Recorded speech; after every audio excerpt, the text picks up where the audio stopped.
Saludos a todos. En este vídeo veremos algunas ideas muy básicas y generales sobre protocolos de comunicaciones.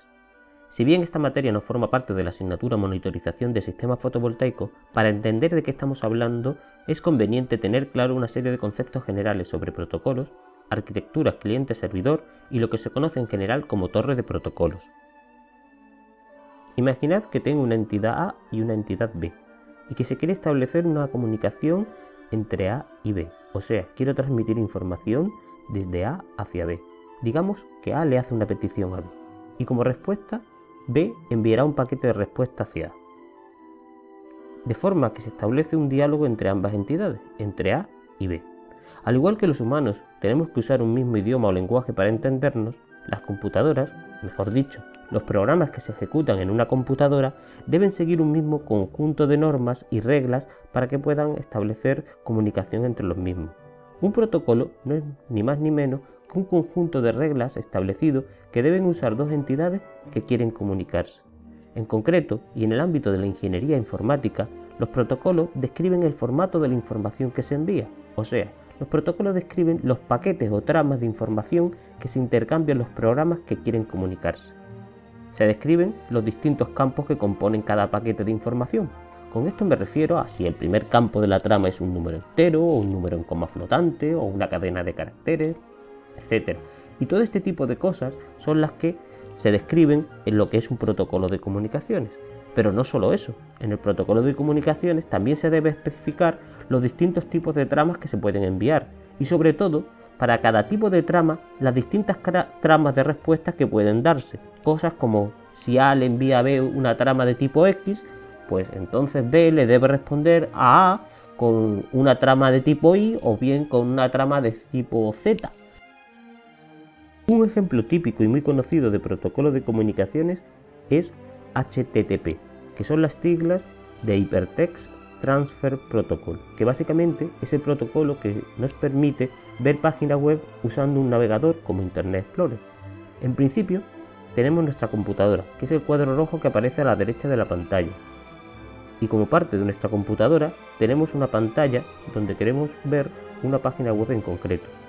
La página web en cuestión no es nada más y nada menos que un documento determinado que no se encuentra en el disco duro de nuestra computadora, sino que está en otra computadora que en el esquema represento con el cuadro rojo a la izquierda de la pantalla.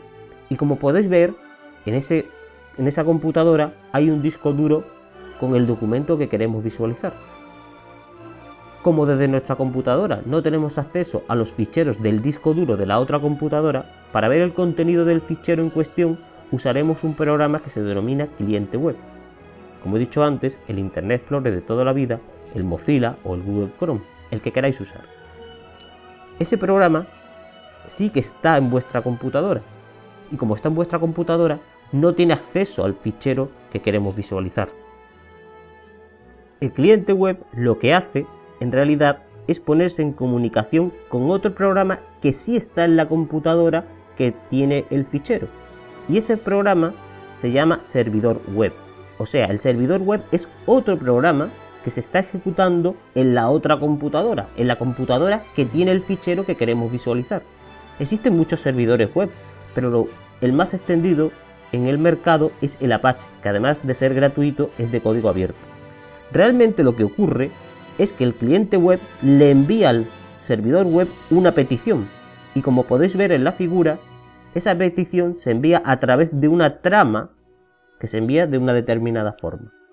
Y esa trama cumple una serie de normas o una serie de reglas que son las que se describen en el protocolo HTTP. Cuando el Apache, que es el servidor web, recibe la trama que le ha enviado el cliente, la procesa, analiza lo que se le pide y busca en el disco duro el fichero en cuestión. O sea, cursa la petición que le ha solicitado el cliente web.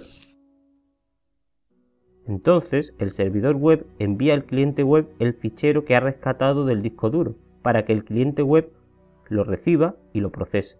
Finalmente, y como resultado, en la pantalla de nuestra computadora, a la izquierda, se muestra el contenido del fichero solicitado.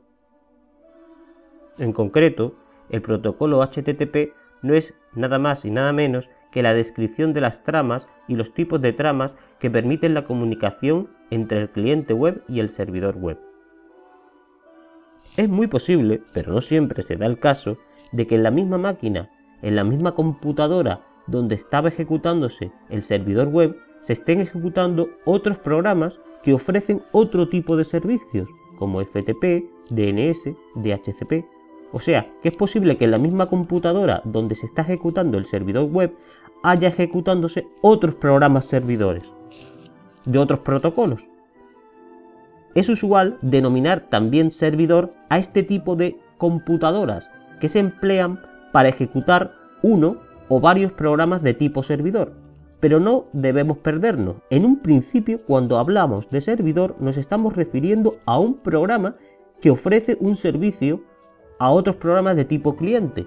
Y otra cosa distinta es la máquina donde se ejecuta ese tipo de programas servidor, que por regla general también se le denomina servidor a la máquina donde se ejecutan los programas de tipo servidor, pero son cosas distintas. Por un lado están los servidores como programas y por otro lado están los servidores como máquinas donde se ejecutan programas de tipo servidor.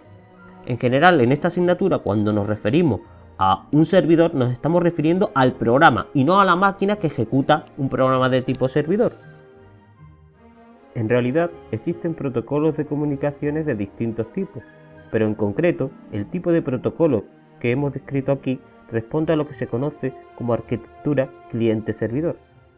¿Qué es una arquitectura cliente-servidor? Un programa llamado cliente hace una petición a otro programa llamado servidor. El servidor procesa y resuelve la petición y cuando termina devuelve una respuesta al cliente. Es así de simple. Aquí hemos supuesto que el programa cliente y el programa servidor están ejecutándose en máquinas distintas, pero eso no es necesario, ya que el programa cliente y el programa servidor podrían estar ejecutándose en la misma computadora. En la imagen vemos el esquema correspondiente a un programa cliente y otro programa servidor ejecutándose en la misma computadora. Quizá en el caso de HTTP no es lo común, ya que las páginas web que nos interesa visitar estarán alojadas por regla general en otras computadoras. Sin embargo, existen muchos otros protocolos donde cliente y servidor se ejecutan en la misma computadora. Por ejemplo, esto ocurre en el protocolo OPC, que se usa en monitorización y control de sistemas, y en concreto en monitorización de sistemas y plantas fotovoltaicas, como veremos en otra parte de la asignatura. Por último, vamos a ver un concepto bastante abstracto y por lo tanto difícil de entender. Me refiero a lo que se conoce como torre de protocolos de comunicaciones. Empezaremos con un símil que nos resultará familiar a todos. Cuando las personas nos comunicamos, usamos un idioma determinado que todos debemos conocer. Digamos que tenemos a Antonio y a Carolina, y que, para hablar entre ellos, se comunican en español. Podríamos decir de alguna forma que el idioma español es el protocolo de comunicaciones que ambos utilizan para intercambiar información entre ellos. Si ambos estuvieran cara a cara, no habría nada más que comentar. Sin embargo, es posible que Antonio esté en Málaga y que Carolina esté, por ejemplo, en Sevilla, y que la conversación sea a través del móvil. Entonces, aunque entre ambos la comunicación se haga en español, que es en sí un protocolo de comunicaciones, la comunicación no sea directa. En realidad la comunicación se efectúa a través de una serie de protocolos intermedios que son los que permiten el intercambio de información y que se implementan dentro de lo que se conoce como red de telefonía móvil. Por supuesto que ni Antonio ni Carolina necesitan saber para hablar ningún detalle acerca de cómo se transmiten las señales a través de la red de telefonía, ni de qué tipo de codificación se usa, ni el formato de las tramas, ni nada de ese estilo. Ellos solo necesitan saber el idioma español y en todo caso el número de la persona a la que quieren llamar. Y por otro lado, la red de telefonía no tiene en cuenta ni analiza lo que Antonio y Carolina se están diciendo entre ellos en idioma español. La red de telefonía se limita a transmitir los sonidos que ambos intercambian. Lo mismo podrían estar hablando en inglés o en ruso, que eso para la red de telefonía es totalmente irrelevante. Por lo tanto, podemos decir que aquí intervienen dos protocolos, uno de alto nivel, el idioma castellano, entre Antonio y Carolina, y por otra parte un protocolo a más bajo nivel, el protocolo de telecomunicaciones que haya implementado en sus teléfonos móviles, por ejemplo, GSM.